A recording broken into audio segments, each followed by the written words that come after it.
December 19, 1944, 11 a.m., a drafty limestone bunker in Verdun, France. The air inside the Supreme Headquarters briefing room is thick, not just with the blue haze of Lucky Strike cigarette smoke, but with the suffocating weight of impending disaster.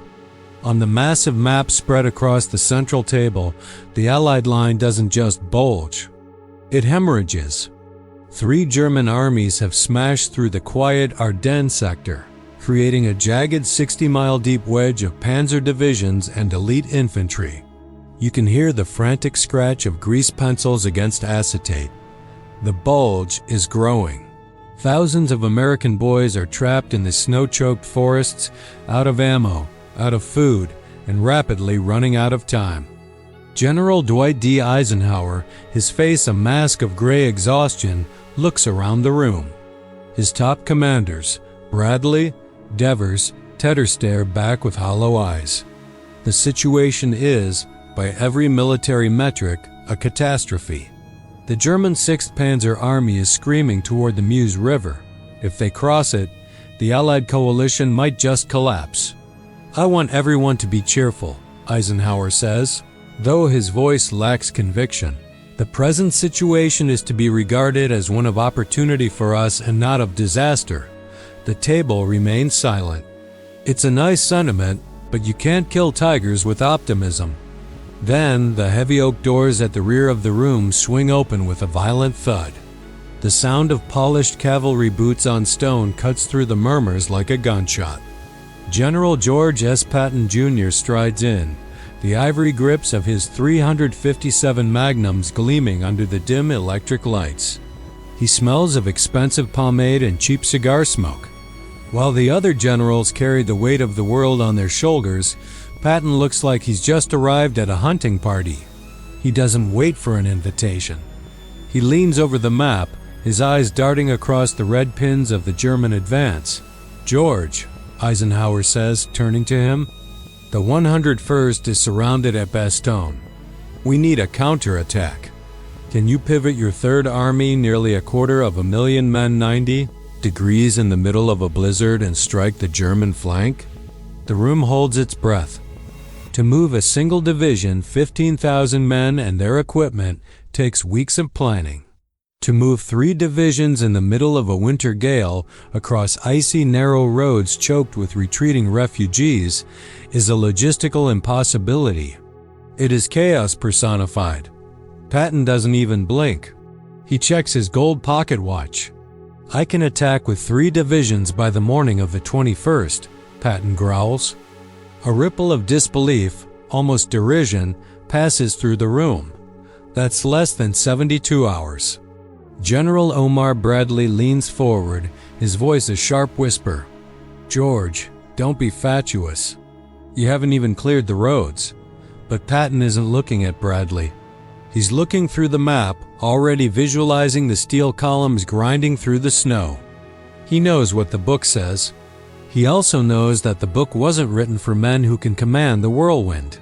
600 miles away, in the reinforced basement of 10 Downing Street, Winston Churchill is hunched over a similar map. His fingers, stained with ink and cigar ash, trace the same German breakthrough. His advisors are panicked. They are whispering about a second Dunkirk. They see a collapse of the Western Front. But when Churchill receives the transcript of the Verdun meeting, he doesn't join the chorus of skeptics. He pauses, the smoke from his Romeo Wayulita curling toward the ceiling.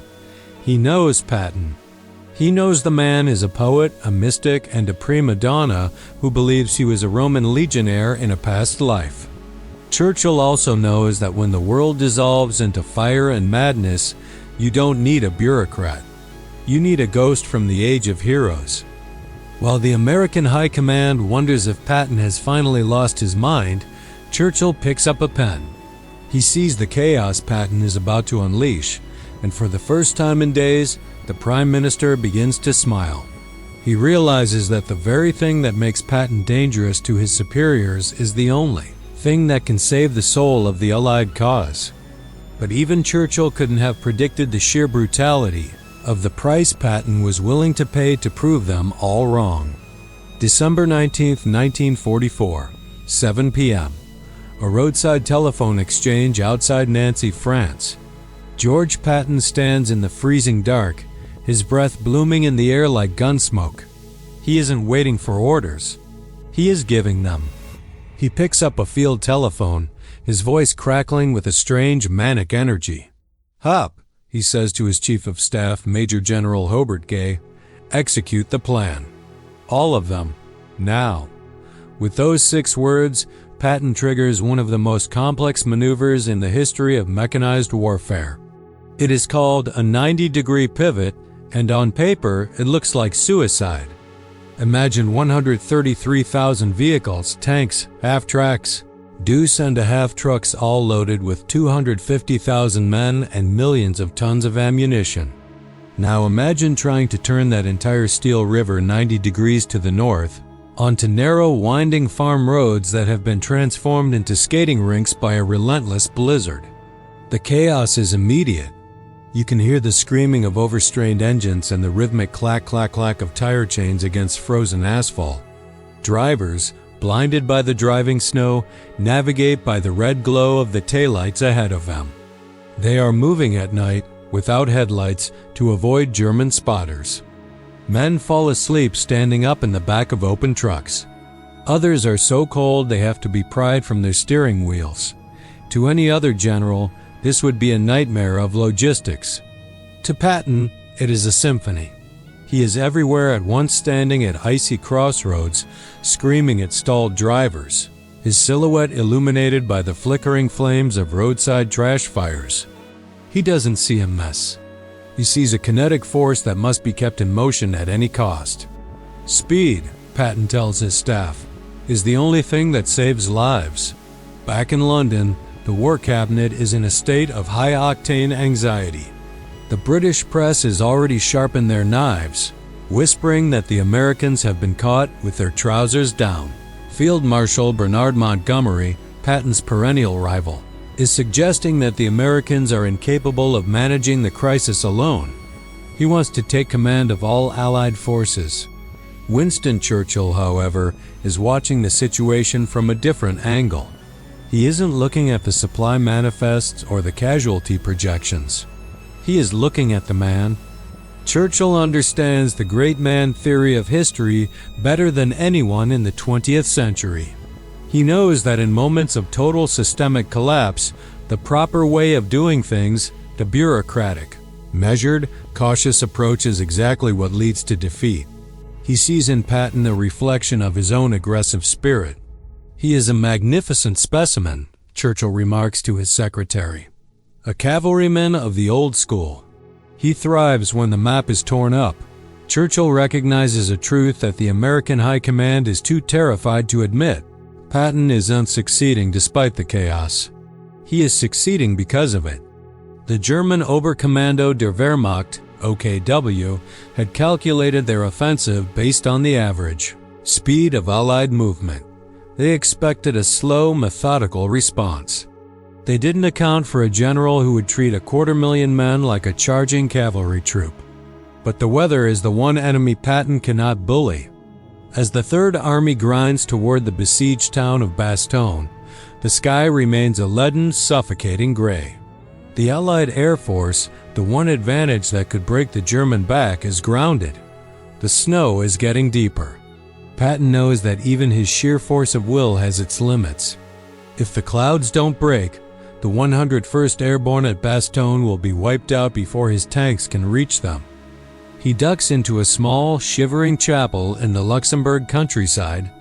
He isn't there to ask for a miracle. He's there to demand one. He calls for his chaplain and orders him to write a prayer, not for peace, not for the souls of the dead, but for good weather for battle. "Sir," the chaplain stammers, "it is hardly customary to pray for the opportunity to kill." Patton's eyes narrow, hard as flint. "I don't care about custom. I care about the 101st. Write the prayer." As the prayer is distributed to 250,000 soldiers, the world waits. Churchill waits. The Germans wait. And in the frozen foxholes of Bastogne, the battered bastards of the 101st look at the empty gray sky, wondering if the man they call Old Blood and Guts is coming to save them, or if he's just another legend that failed when the frost set in. December 23, 1944, 4 a.m. A field headquarters in Luxembourg. The world is still a silent, monochromatic tomb of white. For days, the Allied air forces, the greatest armada of high-altitude bombers and low-level ground attackers the world has ever seen, have been shackled to the earth. Without eyes in the sky, the German panzers move with impunity, their dark shapes ghosting through the Ardennes mists like wolves in a sheepfold. George Patton wakes before the sun. He steps out of his trailer and looks up. The air is different. The biting, wet humidity of the blizzard has been replaced by a sharp, crystalline, dry cold. The stars, long buried under miles of cloud, are beginning to prick through the blackness like needle points. "Goddamn," Patton whispers, a rare smile cracking his wind-burned face. The chaplain's prayer worked. By 9 a.m., the Patton weather is no longer a rumor, it is a tactical reality. The ceiling lifts. The gray curtain is torn away to reveal a sky of brilliant, agonizing blue. And then, you hear it. A low, rhythmic thrumming that starts in the solace of your boots and vibrates up through your teeth. Image: waves of P-47 Thunderbolts and P-51. Mustangs roaring over the snowy Ardennes forests. Thousands of Allied planes roar overhead. They aren't just flying, they are hunting. They find the German supply columns trapped on the narrow roads, their engines frozen, their tanks stalled for want of fuel.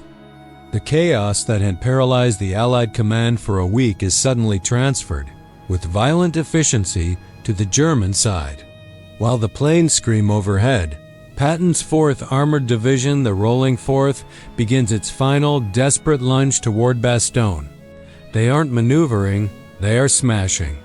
They are driving tanks through stone walls and over frozen rivers, bypassing German strongpoints and leaving the clearing to the infantry behind them.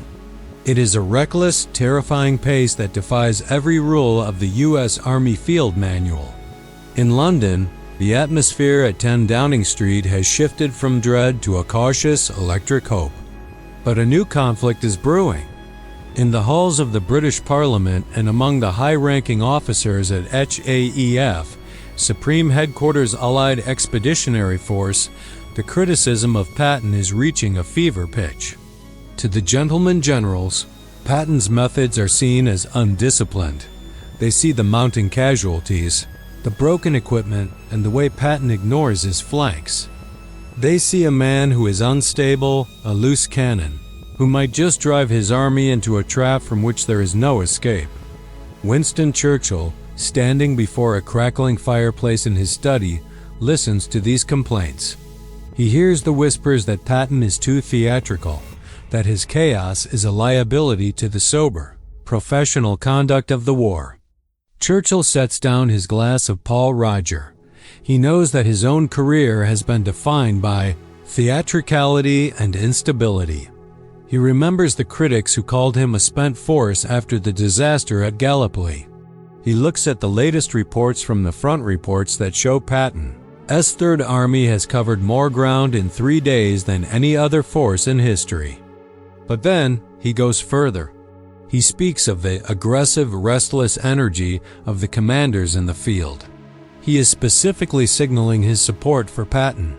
Churchill knows that Eisenhower is under pressure to rein in Patton, to perhaps even remove him for his insubordination and his theatrical behavior.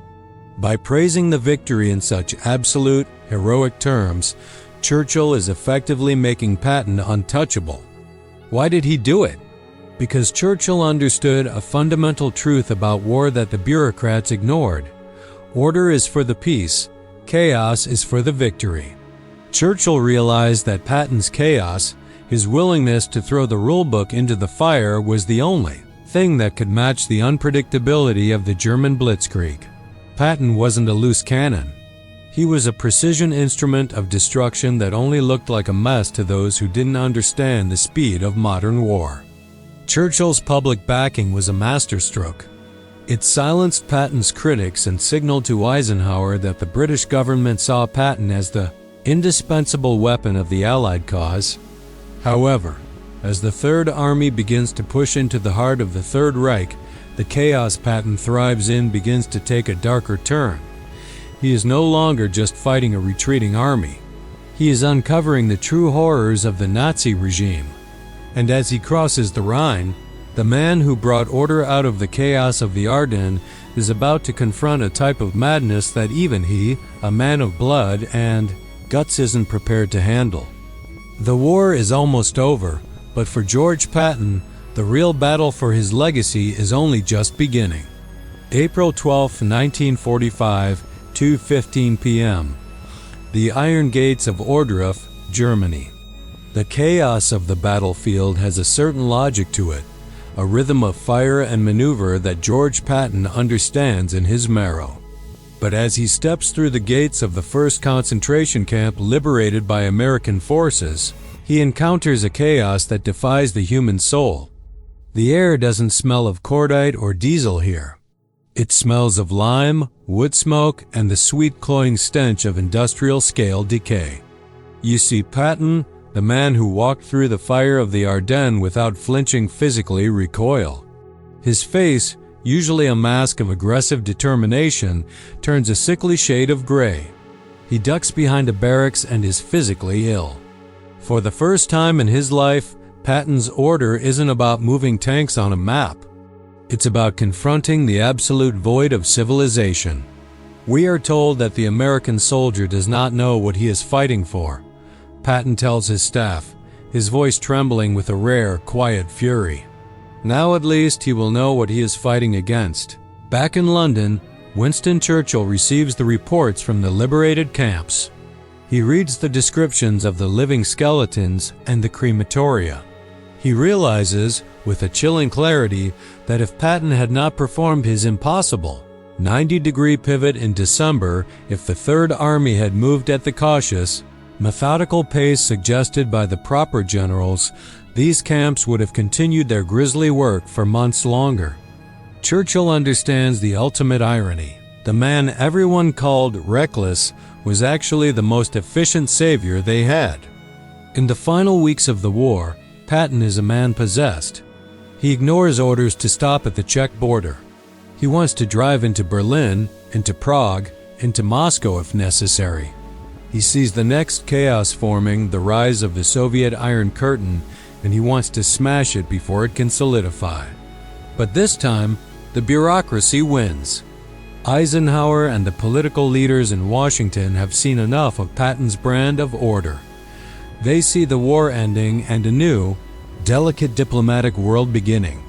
In this new world, there is no room for a man who treats 250,000 soldiers like a cavalry charge.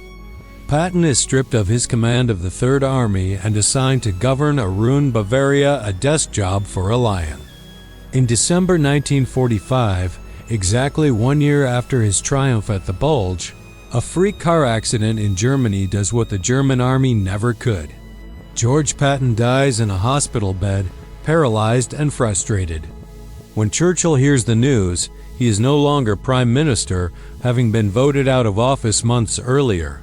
He sits in his study at Chartwell, nursing a glass of brandy. He knows the world is entering a long peace defined by committees, treaties, and cold, calculated stalemates.